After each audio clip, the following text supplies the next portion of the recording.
Good morning mga kasadyo. So ato na i-pull out ang diri sa ato ang gamay nga pond, no.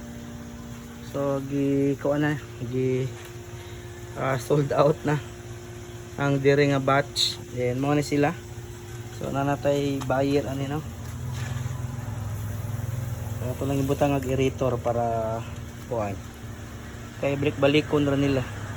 So ila pong buhion ang kuan isda nga makuha nila diri. So na sold out na ato ang diri nga batch, and sa pikas man ato ang grow out. So man ato ang padakon sa wala sa tay ibaligya ay padakon. So medyo yelo ang tubig tungod sa panahon, sigulan-ulan. So mobalik pa to diring duha kay magkuha ani gikuhaan na ni siya, bali ikaduha lag kuha kay gibal-baldi raman. So balik 3 ka kilo ray lang nakuha dire. So 3 kilos ray lang nakuan. Maaraman po'y kuan kadi kung bugay siya yung dagko bugayo. So mo ni siya, oh.